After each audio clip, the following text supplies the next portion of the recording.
Olá, então estamos iniciando, né, esta live especial sobre os sinais do fim, né? E então nós vamos aguardar, não é, alguns que estão entrando, né, para a gente iniciar o nosso estudo, né, sobre este assunto, né? Só lembrando que também a gente está transmitindo pelo canal do YouTube, né, Jorge Noda, e lá também a gente vai estar usando, né, esse meio para a gente transmitir, né, tudo aquilo que nós vamos conversar aqui, né.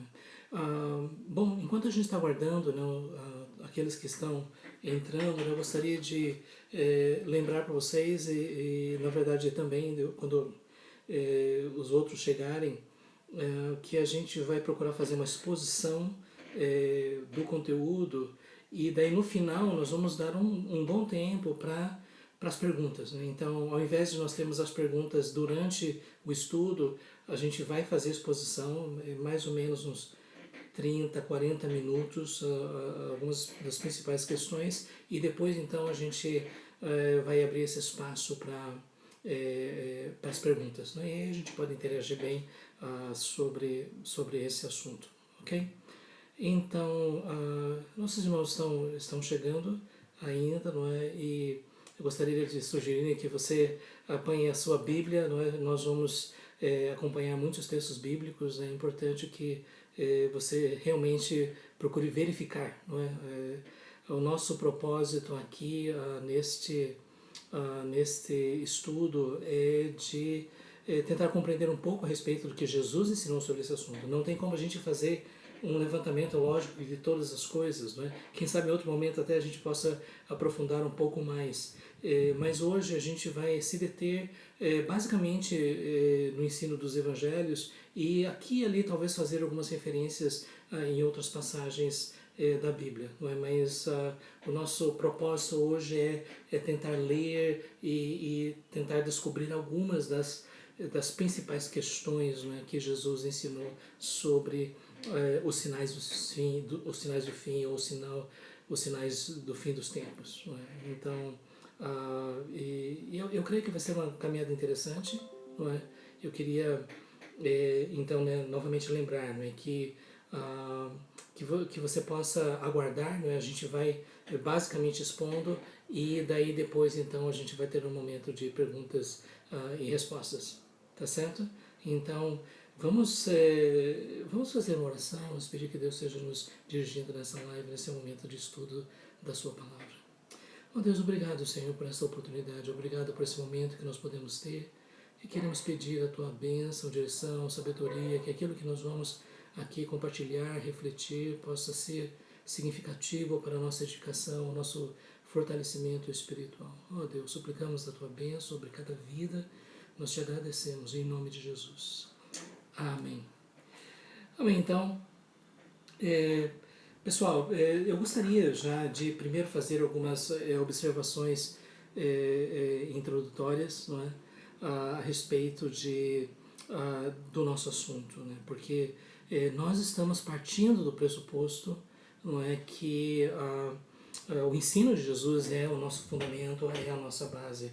E ao mesmo tempo a gente sabe que esse assunto ele é visto sob tantas perspectivas diferentes. Na verdade, poucos assuntos têm trazido mais controvérsias e discussões, as mais diversas perspectivas. Não é? E daí eu gostaria de dizer que a nossa proposta aqui é tentar focalizar aquilo que é básico, aquilo que é essencial, né? Mesmo lembrando que vai haver diferenças de interpretação em alguns aspectos. Né?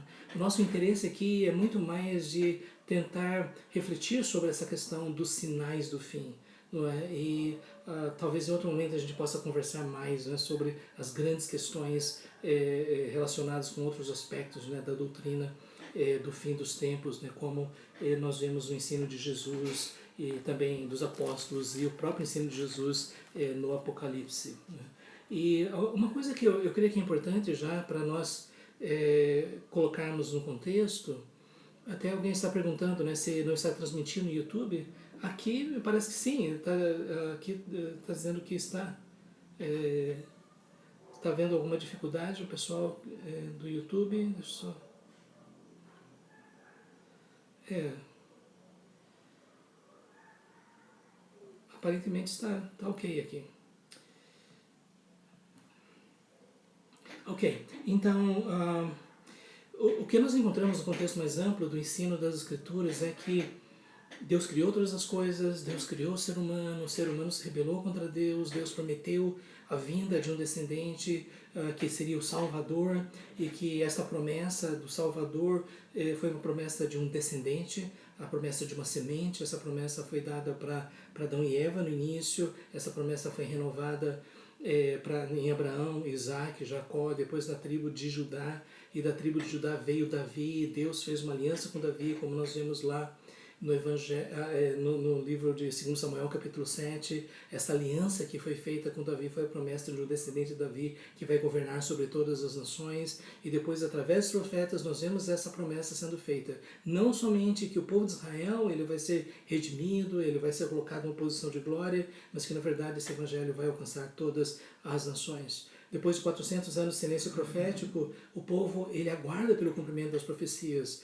e aparentemente muitas pessoas elas estão passando de geração em geração. Nós temos que lembrar que é pelo menos 400 anos de espera, não é?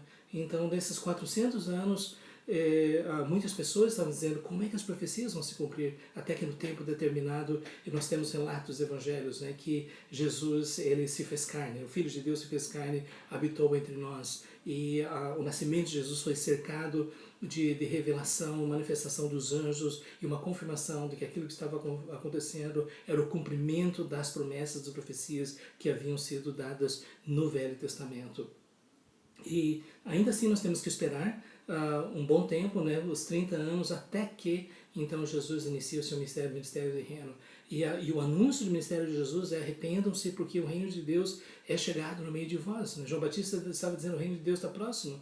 E agora Jesus então começa a manifestar a presença do reino através da sua autoridade para curar enfermos, expulsar demônios e pregar o evangelho. E esse evangelho do reino é o evangelho de que Deus está para manifestar o seu juízo sobre a raça humana. Mas todos aqueles que se arrependem e creem no Messias têm a oportunidade de receber o perdão dos pecados e a certeza da vida eterna. E essa mensagem de Jesus foi a mensagem que marcou todo o seu ministério. Jesus operou muitas curas, libertou muitos oprimidos, ele manifestou sinais e prodígios, mas a ênfase toda de que ele realmente era o Messias prometido, não é? Tanto é que o Evangelho de João, João mesmo diz: este Evangelho foi escrito para que vocês, até ele disse, esses sinais foram registrados para que vocês creiam que Jesus é o Cristo, o Filho de Deus, e para que crendo tenham vida no seu nome. Então aqui aí está uma visão panorâmica, né? Quando nós vamos então para o final do ministério de Jesus, Jesus é julgado de forma injusta, ele é condenado, mas isso cumprindo o propósito de Deus. A Bíblia diz que o Cordeiro de Deus foi imolado antes da fundação do mundo. Isaías 53, 700 anos antes de Jesus, descreve detalhe por detalhe como seria o sofrimento, a morte e a ressurreição de Jesus. Então, quando Jesus morre na cruz e ele diz: está consumado, ele não está dizendo que ele foi derrotado, mas é que ele cumpriu a sua missão, e que depois de 3 dias, através da ressurreição, isso confirmou que Jesus de fato era o Messias prometido. E Jesus ressurreto aparece aos discípulos, não é? E dá a eles a missão de fazer discípulos de todas as nações. Não é? Então, um pouco antes do sofrimento de Cristo, Jesus ensina os discípulos de como é que eles deveriam se preparar para o fim da história. E aqui está uma coisa tão importante para nós, né? Porque nós temos o relato, né, por exemplo, de Mateus capítulos 24 e 25, né, onde Jesus ele detalha, e na verdade nós vamos nos deter mais aqui nesse texto, né, mas nós também vemos as mesmas verdades ensinadas no Evangelho de Marcos e no Evangelho de Lucas. Então nós temos diversas porções paralelas. Elas são muito parecidas, algumas mais resumidas, um pouquinho mais detalhadas, mas de forma geral a estrutura que nós encontramos nesses sermões, não é, que Jesus pregou sobre o fim dos tempos, nós vemos uma estrutura, uma sequência, uma coerência e aquilo que Jesus deixou ensinado para nós. Então, vamos fazer o seguinte: nesse primeiro momento, eu queria pedir que vocês abrissem as suas Bíblias e vamos lá para o Evangelho de Mateus 24, depois a gente vai para Marcos, depois a gente vai para Lucas. O Evangelho de João tem um tratamento diferente em relação a isso, né, e complementar, mas a gente vai focalizar então nos chamados Evangelhos sinóticos, Mateus, Marcos e Lucas. Não é? Então, a gente pode começar por aqui, não é? No Evangelho de Mateus. Não é? Ok, até eu queria confirmar, né, se o meu cunhado Beto, lá perto de Curitiba, está nos acompanhando. É isso? É Beto que está nos acompanhando? Olha só, que bom. Um abraço, meu irmão, um abraço a todos. Então, aqui em Mateus 24, observe, por enquanto, olha, que bom, Beto. Um abraço para vocês. Então, observe aqui, o que nós temos em Mateus, no final do texto de Mateus 23, Jesus lamenta sobre Jerusalém porque algo está para acontecer. E aqui nós precisamos lembrar, então, né, que o contexto da mensagem de Jesus era o anúncio da queda de Jerusalém. Não é? E daqui a pouco eu quero conversar um pouco mais sobre isso. Bom, de qualquer forma, o que nós temos aqui? No texto de Mateus 24, Jesus ele está ali com os discípulos, não é? E Jesus anuncia, né, que o templo vai ser destruído. Não é? Tanto é que essa é uma das acusações que fizeram contra Jesus. E depois disso, então, ele fala sobre o princípio das dores, a grande tribulação e a vinda do Filho do Homem. Então nós temos aqui 3 questões: o princípio das dores, a grande tribulação e a vinda do Filho do Homem. Então essa sequência que nós encontramos aqui em Mateus capítulo 24. Não é? Eu gostaria também que depois, então, vocês possam ir lá para o texto de Marcos. O texto de Marcos capítulo 13. Marcos capítulo 13. A mesma coisa, não é? A questão das construções e a destruição do templo. E aí nós temos Marcos 13, o princípio das dores, a grande tribulação e a vinda do Filho do Homem. Então, novamente. E aí nós vamos para Lucas, já no finalzinho. Você pode ver ali, não é? Lucas capítulo 21, não é? Nós temos a destruição do templo, o princípio das dores, e agora em Lucas nós temos um detalhamento maior sobre a questão de Jerusalém, que vai ser sitiada, e depois a vinda do Filho do Homem. Então, só para a gente perceber, né, que nos evangelhos sinóticos nós temos basicamente os 3 temas. Não é? Então, o princípio das dores, a grande tribulação e a grande tribulação e depois a vinda do Filho do Homem. Não é? Então, vamos ter isso em mente na nossa estrutura, e o que eu gostaria de fazer é basicamente seguir no Evangelho de Mateus, mas também fazendo referências, né, aos outros textos, ok? Então, só um minutinho aqui que eu estou ajeitando esse material aqui. Então, nós temos Mateus, Marcos e Lucas, né? Eu vou deixar aqui as 3 passagens abertas, né, para a gente ir seguindo no nosso estudo, né? Então, novamente lembrando, nós temos 3 questões aqui, né? O princípio das dores, a grande tribulação e a volta de Jesus, né? Ok. Então vamos lá, Mateus capítulo 24. Né? Nos três evangelhos nós temos referências sobre a destruição do templo. Então, eu creio que uma questão muito importante é nós lembrarmos, sim, que a destruição do templo de Jerusalém foi um cumprimento profético da manifestação da ira do julgamento de Deus contra o seu povo por causa do seu pecado. Né? O próprio Jesus disse que ele se viu diante de Jerusalém, chorou, né? Porque ele viu que estava para acontecer aquilo que iria se consumar no ano 70 depois de Cristo, né? Quando os exércitos de Roma cercaram Jerusalém. Jerusalém foi totalmente destruída, né? E ela só começou a ser recuperada como Jerusalém, como a terra dos judeus, em 1947, com a restauração do Estado judeu. Então, a primeira questão, né, que nós vemos nas três passagens é o princípio das dores. Então, em Mateus 24, versículo 3 diz: No Monte das Oliveiras, as chaves de Jesus assentado. Quando se aproximaram dele os discípulos, em particular, lhe pediram: Observe só o que o texto diz. Dize-nos quando sucederão essas coisas e que sinal haverá da tua vinda e da consumação do século. Então, algumas pessoas poderiam entender que os discípulos estavam dizendo quando é que vai ser o fim de tudo.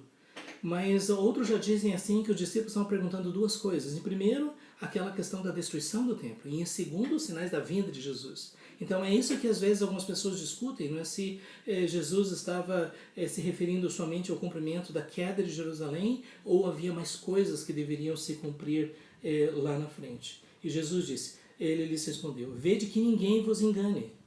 Porque viram muitos em meu nome dizendo eu sou o Cristo, enganarão a muitos. Então, a primeira questão, a primeira exortação que nós temos aqui da parte de Jesus é não se deixe enganar, não aceite pessoas que vão dizer eu sou o Messias. Não é? E através da história tem surgido pessoas que têm reivindicado isso, alguns até de forma bastante grotesca, mas o fato é que Jesus disse, não deixe que ninguém engane. Então, uma das questões básicas, não é, sobre a aproximação do fim é a questão do engano, é a questão do falso ensino, de falsos profetas, especialmente de falsos cristos. E a gente precisa estar atento em relação a isso, né? O fato de que iriam surgir pessoas, não é, que iriam afirmar eu sou o Cristo. Então, se você quiser saber, né, se nós estamos caminhando próximos ao fim da história, nós devemos perguntar se tem surgido pessoas assim que têm reivindicado que são Cristo. Não é? Através da história, algumas pessoas têm reivindicado isso. Não é? E o fato é que é bem possível, né, que quanto mais próximos nós estivermos, mais pessoas vão aparecer. E algumas delas de forma bastante convincente. Não é? E Jesus disse, e certamente, e aqui está um ponto que é comum nos textos, e certamente ouvireis falar de guerras e rumores de guerras. Vede que não vos assusteis, porque é necessário assim acontecer, mas ainda não é o fim. Então, o fato de haver guerras e rumores de guerras, então você tem nações se digladiando em conflitos militares. E você também ouve falar a respeito de possíveis conflitos que vão surgir. E Jesus está dizendo, não se deixe impressionar por causa disso. Okay? Porque isso daí é o que Jesus chama de o princípio das dores. Nos 2000 anos tem havido guerras. Nos 2000 anos, desde que Jesus realizou sua obra na cruz, tem havido conflitos dos mais diversos. Não é? E quando nós chegamos no século XX, nós temos dois grandes conflitos, né, as duas grandes guerras mundiais, não é, e aí sim isso pareceu se aproximar muito daquilo que Jesus havia dito. Não é? Então, e é por isso que se existe conflito, se existem guerras, isso deve nos chamar a atenção, mas ao mesmo tempo nós devemos lembrar, né, que isso não significa que tudo já está acontecendo. Não é? Se você... você vê no versículo do capítulo 13 de Marcos, ele diz, não vos assusteis, é necessário assim acontecer.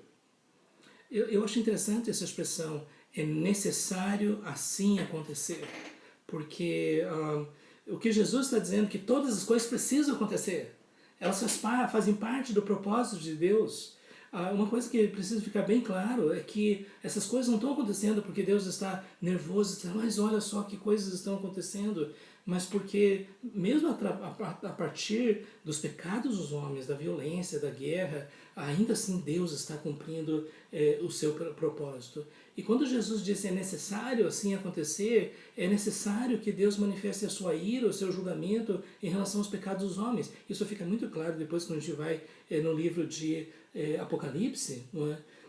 Mas lembrando então, né, por quanto se levantará nação contra nação e reino contra reino, então veja bem, primeiro guerras, e quando diz nação contra nação e reino contra reino, o mais próximo que nós tivemos disso foi a Primeira e a Segunda Guerra Mundiais, mas eu creio que quando nós realmente estivermos próximos do fim, haverá uma conflagração global. Não é?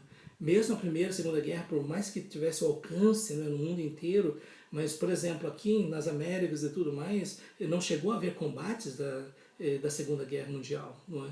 Então, nós tivemos aquela ameaça da guerra nuclear, mas que lógico, não se concretizou. Né? No meu entendimento, vai haver um momento em que haverá, sim, uma guerra mundial. É aquilo que vai se espalhar por todas as nações.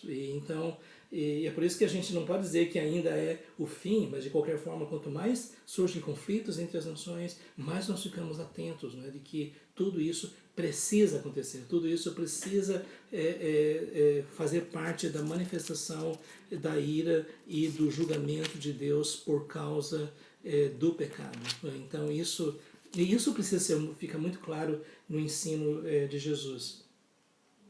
A outra coisa que ele diz aqui é que haverá fomes, não é? Então, novamente, através da história, nós temos muitos momentos de fome. Muitas vezes a fome é associada à guerra, às vezes em relação a secas, às vezes em relação a enfermidades. Às vezes nós vemos, né, como aconteceu, por exemplo, lá na Ucrânia, foi uma fome provocada pelo Império Soviético naquela época, né, milhões de pessoas morreram de fome. Na China também foi algo provocado pelos governos, né, daquela época. Mas vai haver fomes, não é? E, gente, isso é uma coisa assim que faz a gente pensar, né? Porque às vezes nós temos a provisão de cada dia, a gente se alimenta, a gente desfruta, né, de tantas coisas boas, não é? Mas às vezes, né, quando a gente vê relatos daquilo que aconteceu, por exemplo, na Segunda Guerra Mundial, é uma coisa assim de cortar o coração, né? De ver quantas pessoas elas simplesmente caíam de fome, elas morriam de fome. Por exemplo, na Ucrânia, as pessoas chegaram a comer pedaços de casca de madeira. E finalmente, quando chegou o extremo, eles chegaram a comer os corpos dos mortos. Em fome extrema tem havido canibalismo. Então, a realidade da fome é algo que vai caracterizar o fim. E a gente para pensar nisso, né? Porque quando começa a haver, muitas vezes, quando começa a haver guerras, a consequência disso é também a fome. E Jesus fala, né, também que haverá terremotos em vários lugares. Né? Novamente, na perspectiva humana, terremotos sempre acontecem, a acomodação de placas tectônicas, não é? Mas nós podemos dizer, quando nós estivermos mais próximos do fim, que vai haver terremotos, grandes terremotos em muitos lugares. É uma coisa que a gente observa, não é, que através da história, e até geologicamente falando, terremotos sempre vão acontecer, você tem placas tectônicas, você tem vulcões e tudo mais, mas o que nós precisamos lembrar, e aqui eu diria que é tão importante para nós entendermos isso, né, que na doutrina da providência de Deus, aquilo que são fenômenos da natureza também são cumprimentos dos propósitos de Deus. Então, e é por isso que a gente não pode simplesmente dizer é a natureza, mas o que nós precisamos lembrar é que Deus cumpre os seus propósitos através dos elementos da natureza. Okay? Então, gente, só lembrando, né, daqui a algum tempo, né, depois a gente vai ter um momento de perguntas e respostas, né, vocês podem ficar bastante à vontade. A gente pode até separar um tempinho bom aí para a gente tirar algumas dúvidas. Né? Ok, então Jesus diz aqui, né, que vai haver fomes, vai haver terremotos em vários lugares, porém tudo isso é o princípio das dores. Não é? Tá travando a transmissão? Eu tô vendo aqui. Eu não sei como é que está. Como é que vocês estão vendo aí a conexão? Tá boa ou realmente tá travando? Se vocês puderem dar um feedback. Não. Ok. Então, novamente Jesus está dizendo, isso é o princípio das dores. Não é? E a ideia do princípio das dores é o fato da mulher que está para dar à luz e é quando ela começa a sentir as primeiras dores de parto, isso significa que está para dar à luz. Então, o que Jesus está mostrando aqui é que tudo isso que está acontecendo é basicamente o início. Não é?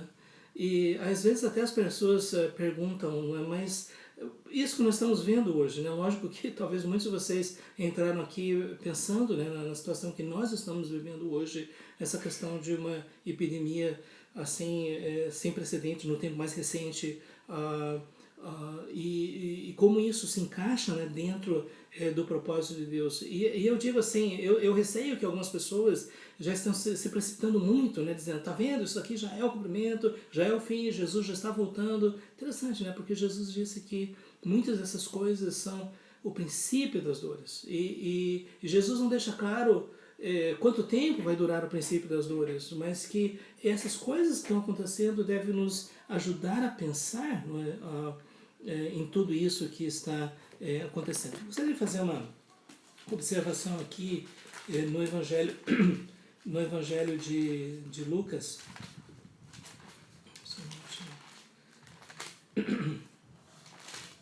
Evangelho de Lucas,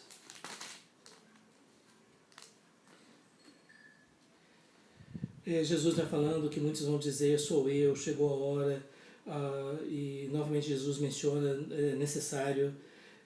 Na tradução da atualizada, agora essa última tradução, a nova atualizada, diz, mas o fim não será logo. Interessante essa ideia. Então a gente não deve achar que porque certas coisas estão acontecendo significa que tudo já está para acontecer. Não é?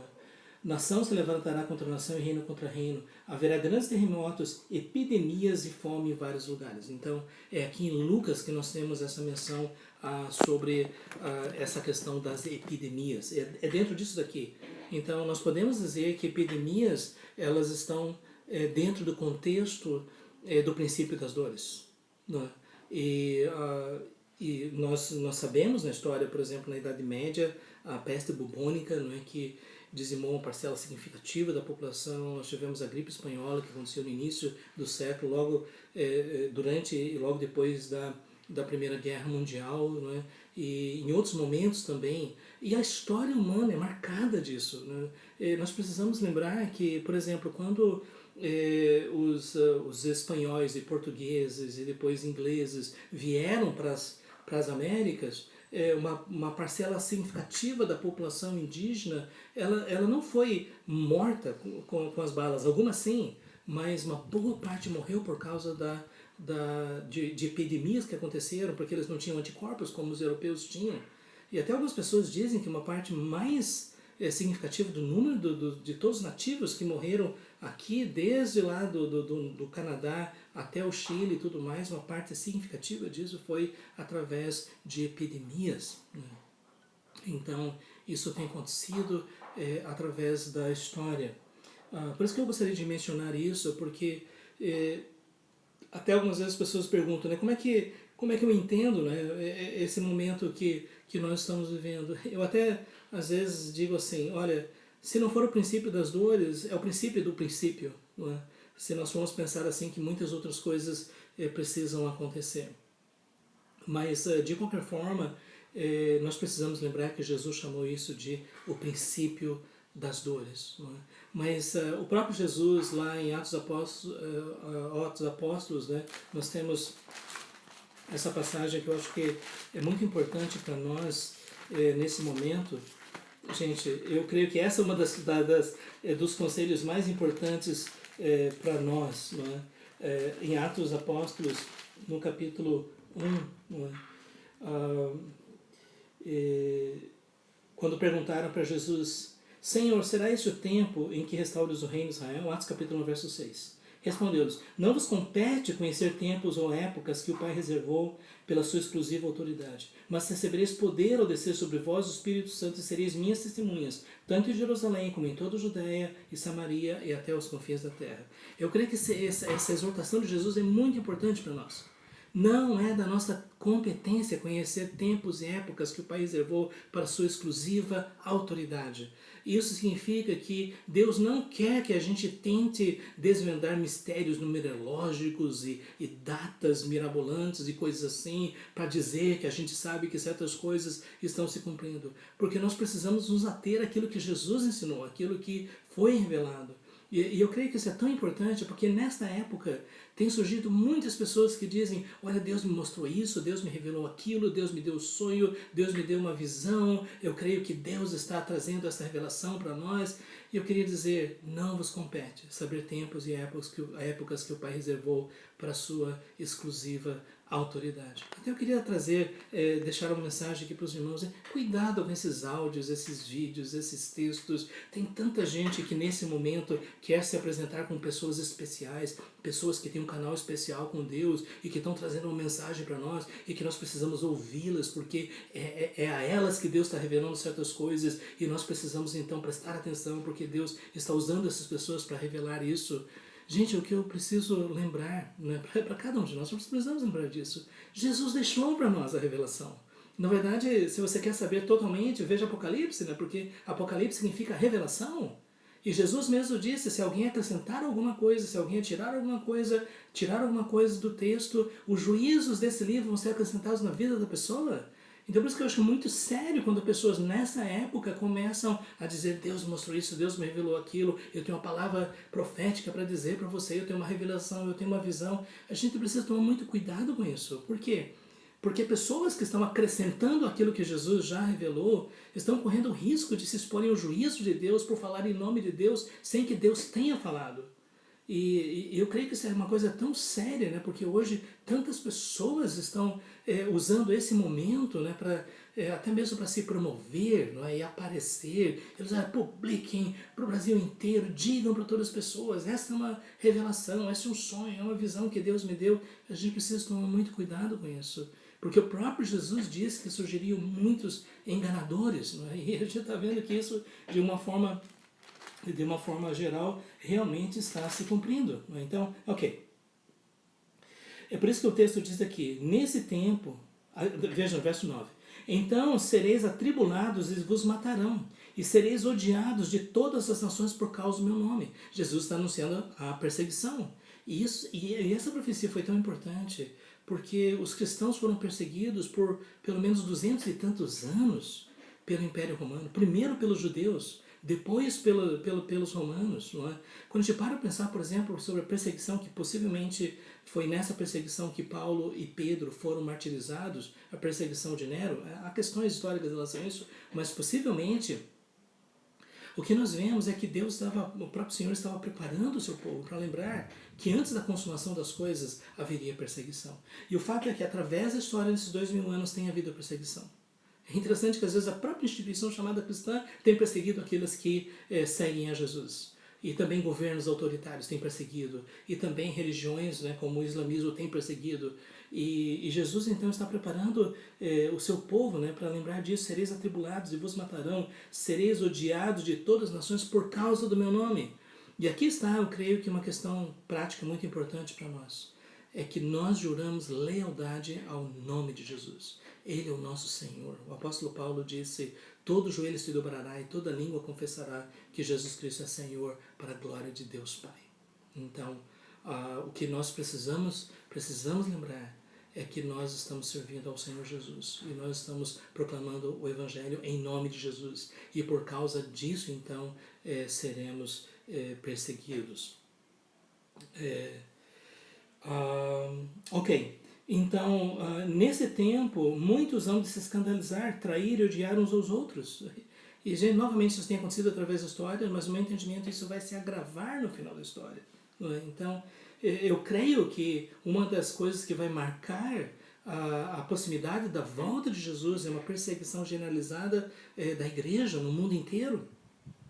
Eu sei que já estão surgindo questões aí, mas vamos com calma. Não é?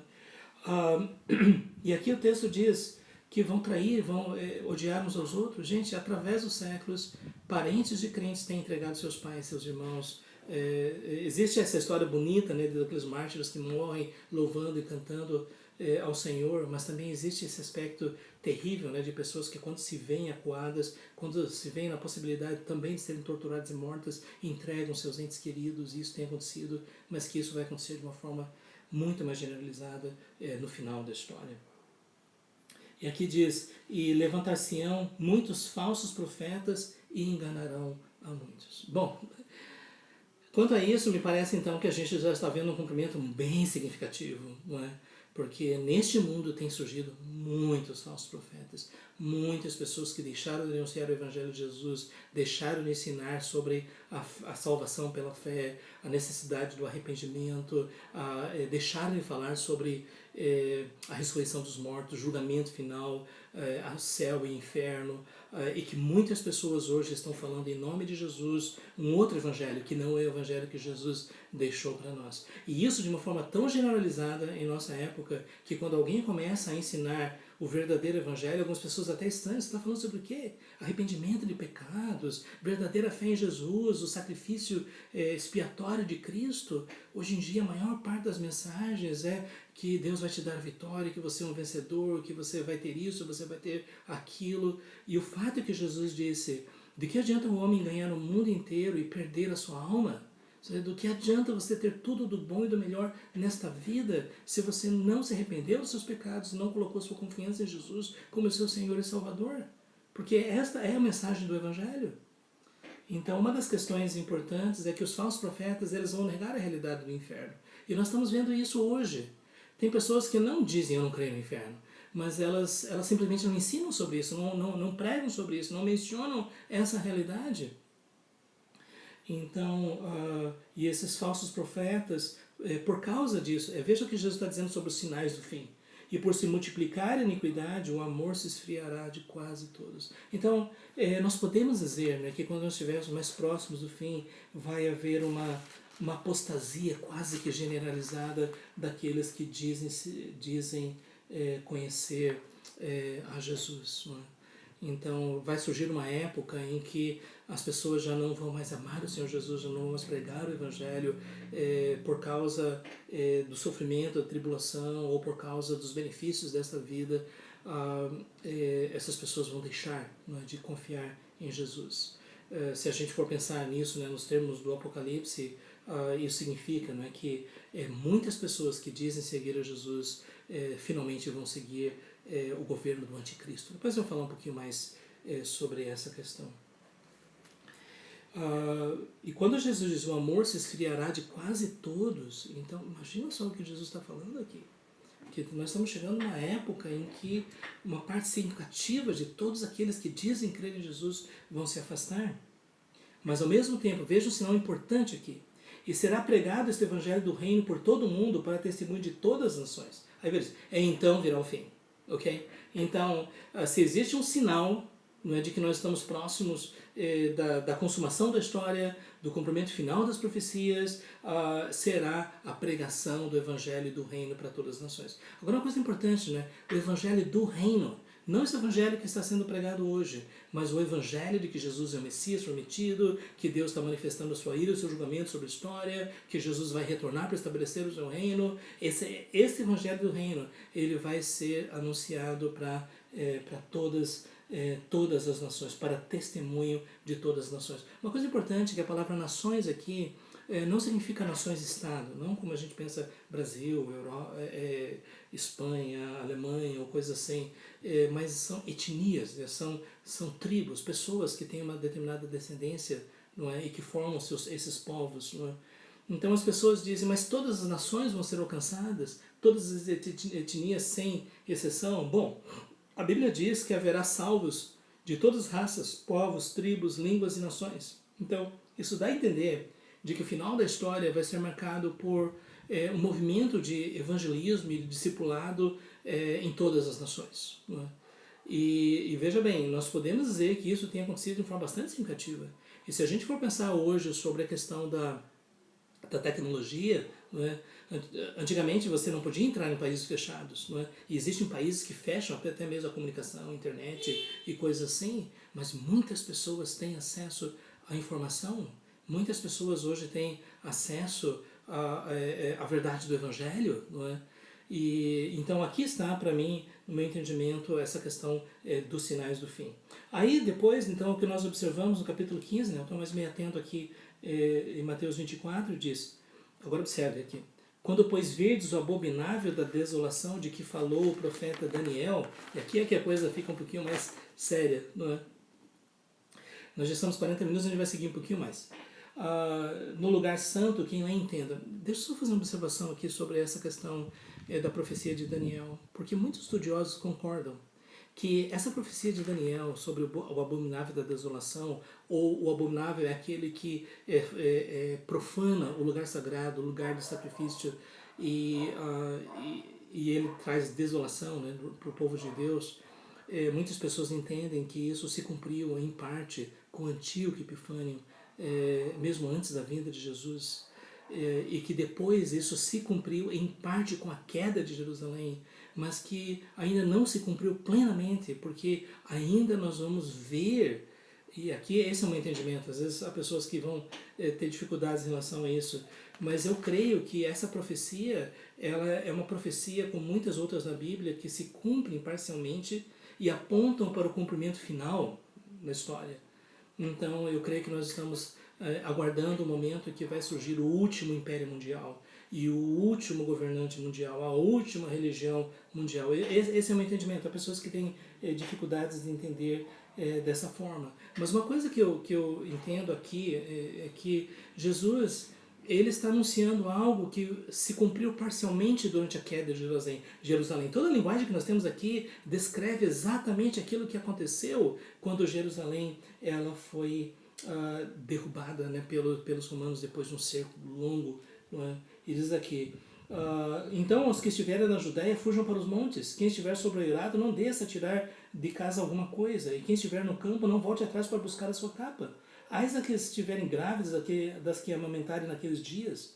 Orai para que a vossa fuga não se dê no inverno, nem no sábado. Agora veja o verso 21. Porque nesse tempo haverá grande tribulação, como desde o princípio do mundo até agora não tem havido, nem haverá jamais. Bom, é aqui que muitas pessoas dizem, então, a grande tribulação se cumpriu na queda de Jerusalém? Ou ainda nós vamos esperar uma grande tribulação? Não é? E essa realmente é uma questão delicada, não é?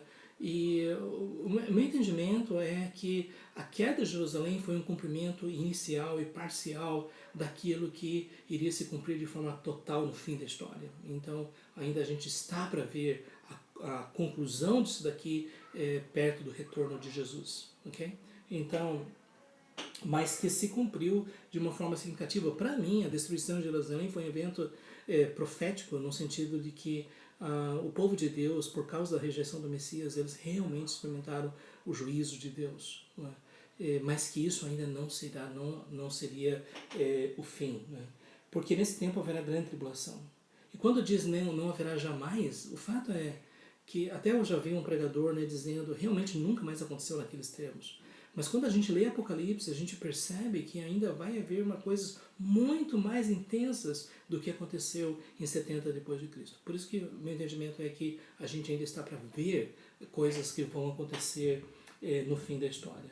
Não tivessem aqueles dias sido abreviados, ninguém seria salvo. Mas por causa dos escolhidos, tais dias serão abreviados. Então vai ser algo tão sério, né, que os dias não vai ser muito tempo, uma coisa que vai acontecer muito rápido. Né? Então, se alguém vos disser, eis aqui o Cristo, ou ele ali, não acrediteis, porque surgirão falsos cristos e falsos profetas, agora observe, operando grandes sinais e prodígios para enganar, se possível, os próprios eleitos. Então, nessa época é que vai haver a proliferação de falsos cristos, de falsos profetas, e mais do que isso, eles vão operar sinais e prodígios da mentira. O apóstolo Paulo também menciona isso daí em Tessalonicenses, Apocalipse também fala sobre essa questão. Né? Então, por isso que eu queria dizer, tome cuidado com pessoas que dizem operar milagres, porque eu creio, né, que Deus manifesta o seu poder, tem feito isso através da história, mas há pessoas que vão usar essa questão dos milagres para atrair seguidores para si. Há pessoas que vão dizer eu sou o Cristo, ou pessoas vão dizer eu estou trazendo a verdadeira palavra de Deus e apelando para sinais e prodígios. Né? E esses sinais eles vão ser tão impressionantes que muitas pessoas vão dizer é de Deus, tem que ser de Deus, se não fosse de Deus não seria algo tão fantástico assim. E Jesus disse, tomem cuidado, porque é algo tão sedutor, é algo tão próximo da verdade que até os escolhidos, até o povo de Deus, aqueles que amam o Senhor, seriam seduzidos se Deus não abreviasse o tempo. Vede que vou-lo tenho dito, porque, portanto, se vos disserem, eis que ele está no deserto, não saiais, ou ele no interior da casa, não acrediteis. Então, aqui está um ponto que é muito importante para nós. Uma coisa que vai marcar o fim é esse abominável da desolação, que no meu entendimento é o anticristo, é o governante mundial, é aquele que vai promover a religião mundial e tudo mais, e que vão surgir falsos profetas e vão enganar muitas pessoas. E Jesus disse, não acrediteis, porque, agora observe isso, porque assim como o relâmpago sai do Oriente e se mostra no Ocidente, assim há de ser a vinda do Filho do Homem. Então não acredite, Cristo está ali, Cristo está na Rússia, né, como alguém já tinha dito antes, Cristo está em outro lugar. Não acredite nisso, porque a vinda de Jesus, ela vai ser pública. Ela vai ser como um relâmpago que sai do Oriente até o Ocidente. Nós estamos falando sobre algo à velocidade da luz que vai cruzar os céus e todas as pessoas do mundo vão saber que é a volta de Jesus. E é por isso que quando Jesus disse, onde estiver o cadáver, aí se ajuntarão os abutres, né? É só uma maneira de dizer, preste atenção nos sinais, e especialmente esse da volta de Jesus. Veja, observe no versículo 29. Logo em seguida, a tribulação daquele dia. Aqui nós temos cataclismas. O sol escurecerá, a lua não dará sua claridade, as estrelas cairão do firmamento e os poderes do céu serão abalados. Algumas pessoas dizem que isso é uma linguagem figurada para falar sobre as convulsões sociais e militares e coisas assim. Mas eu realmente sou inclinado a acreditar que nós estamos falando sobre cataclismas. Nós estamos falando sobre manifestações dos astros, nós estamos falando sobre coisas que nunca aconteceram, né, e que vão marcar o fim da história. Né? Então, você pode imaginar o que é uma questão de um eclipse total e a gente é envolvido em absoluta escuridão. Né? As estrelas cairão no firmamento. E as pessoas até brincam, não, mas as estrelas não caem, as estrelas estão muito longe e tudo mais. Né? Mas é lógico que isso pode ser uma linguagem de uma chuva de meteoros, não é? que vão cair sobre a terra e os poderes do céu serão abalados. Verso 30. Então aparecerá no céu o sinal do Filho do Homem. Observe. Todos os povos da terra se lamentarão e verão o Filho do Homem vindo sobre as nuvens do céu com poder e muita glória. O que Deus diz? Todas as nações verão. Então, e vão se lamentar. Por que as nações vão se lamentar? Porque elas sabem que chegou o dia do seu julgamento.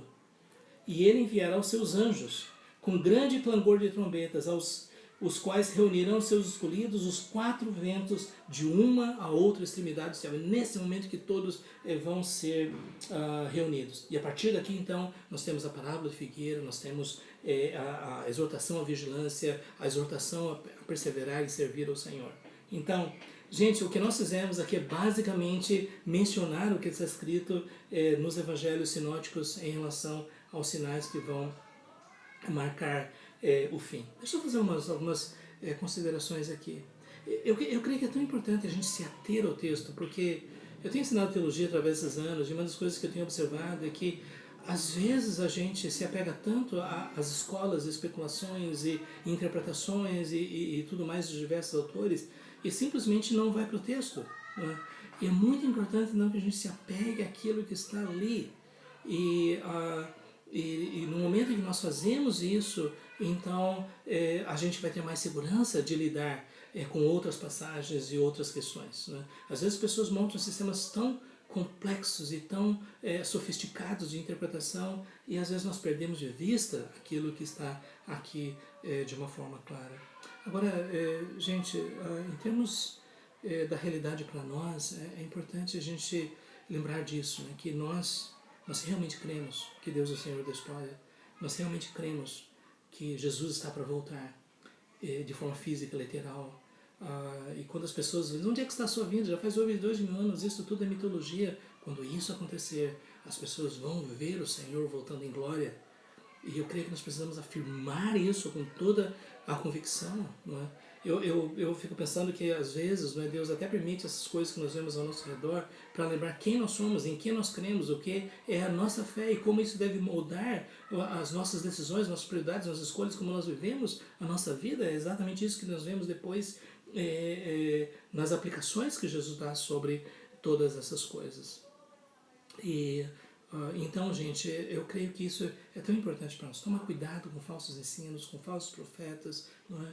E também não nos deixarmos levar pelo sensacionalismo, mas afirmarmos com tranquilidade, com clareza, aquilo que Jesus ensinou sobre o fim da história, sobre os sinais dos tempos. Para nós isso é importante, primeiro, para a nossa convicção pessoal, Eu estava até conversando com uma pessoa recentemente, né? Parece que Deus está permitindo isso para que a gente acorde, para que a gente se lembre quem nós somos e o que está para acontecer no fim da história e como nós devemos viver. Uma parte significativa daqueles que dizem seguir a Jesus tem vivido uma vida tão secularizada, tão voltada para o aqui e agora, sem a esperança da glória, sem esperança da eternidade. Mas a partir do momento que a gente sabe que a nossa vida está pendurada por um fio e nós não temos garantias e que nós vamos estar vivos, esse é o momento em que a gente precisa pensar claramente, não é, sobre em que nós cremos, não é? Qual é a verdade que está no nosso coração. E, ao mesmo tempo, é uma exortação para a proclamação do Evangelho. Não é? Eu até queria dizer para vocês, né, se existe algo que a gente pode fazer, é compartilhar com as pessoas a verdade do Evangelho. Não é todo mundo que vai aceitar, não é não, você é um fanático, você é um alienado, não fizer uma lavagem cerebral na sua cabeça, pode dizer muitas coisas.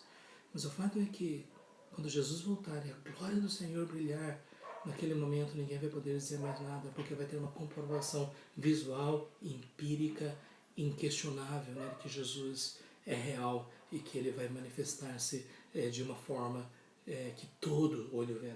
E, então, essa é a realidade que nós aguardamos. Outra coisa que eu creio que é tão importante é que nós precisamos lembrar que nós somos o povo da esperança. E nós precisamos lembrar que nós não estamos vivendo essa vida, que a nossa vida não é aqui e agora, não é?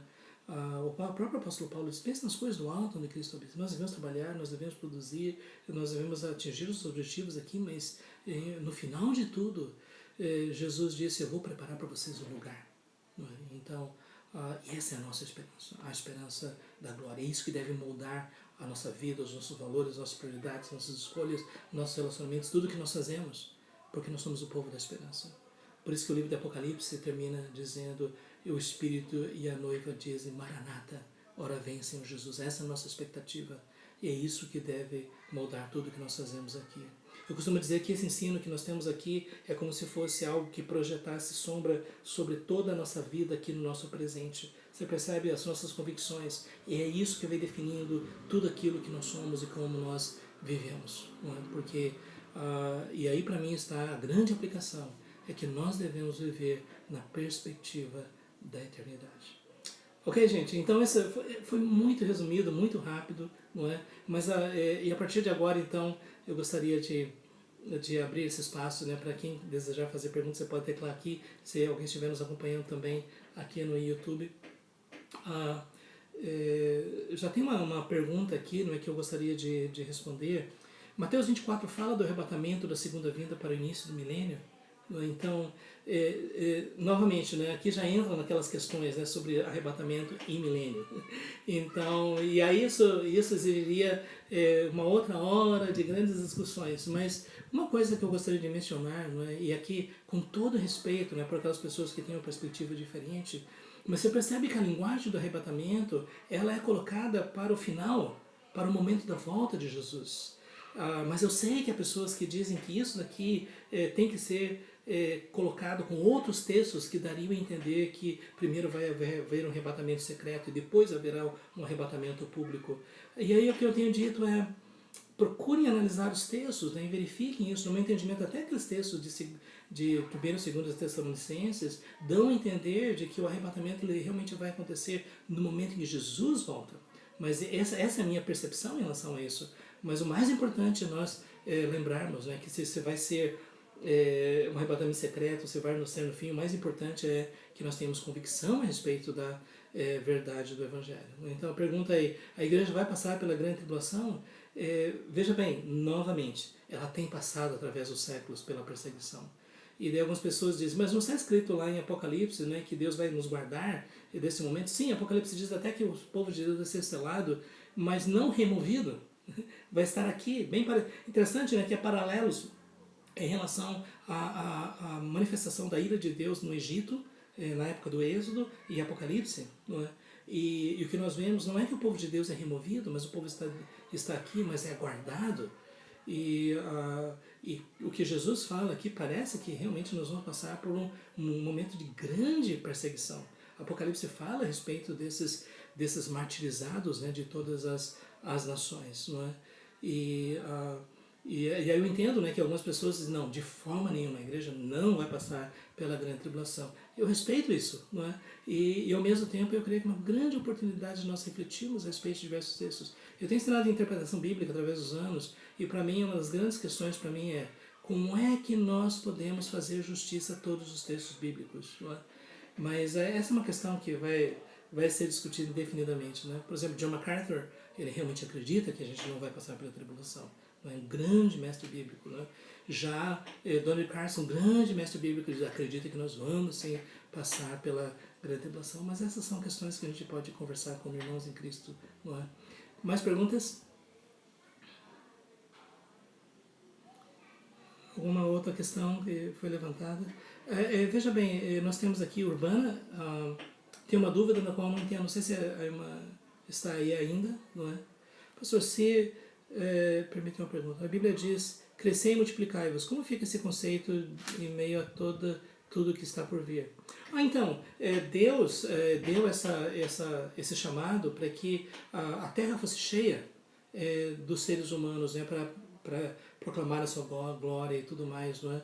E agora, ao mesmo tempo, o apóstolo Paulo ele mostra, né, que haverá tempos de tribulação e que nesse caso é até melhor do que as pessoas não tenham filhos do que se elas têm porque vão sofrer, não é? Mas é por isso que eu diria assim que as pessoas precisam pensar muito bem, não é? Mas eu não creio assim. Eu me lembro que uma vez um pastor, já faz 30 e tantos anos eu acho, e um pastor, uma mãe pediu, né, para dedicar ao seu filho, e esse pastor, de uma forma muito emocionada, ela disse, olha, eu tenho que dizer que eu não vou orar, porque a mãe queria consagrar para missões, eles eu não vou orar por ele, porque antes disso Jesus voltará. O fato é que depois de 30 anos essa pessoa já podia estar no campo missionário. Então a gente tem que tomar cuidado, né, com essa questão. Sim, eu me perguntando, né, o que... gente, tem como ver antes, né, o que... Deixa eu ver aqui, acho que tem. O Senhor acha que a manifestação do anticristo está próxima e face os últimos acontecimentos? Não sei. E sabe, esse é o ponto, né? Às vezes, por exemplo, quando a gente viaja, na época os meninos eram pequenos, a gente viajava e perguntava assim, a gente já está perto? E eu digo, nós estamos mais perto do que longe. Cada dia que passa é mais um dia que nós estamos perto. Mas quanto? Eu não sei. E me parece que não é essa uma boa forma de nós percebermos a realidade, que nós devemos viver aquilo que Deus nos ordenou, né, na perspectiva de que Jesus pode estar retornando imediatamente, mas nós não sabemos, não é? Então, por isso que eu não ousaria, né, fazer essa afirmação, né, de que já estamos próximos da manifestação de Cristo. Mas uma coisa eu posso dizer, que muitas manifestações anticristãs já estão acontecendo ao nosso redor. Isso é um fato. O Senhor acredita que a pandemia do Covid acordará a Igreja Mundial e sua missão para o mundo?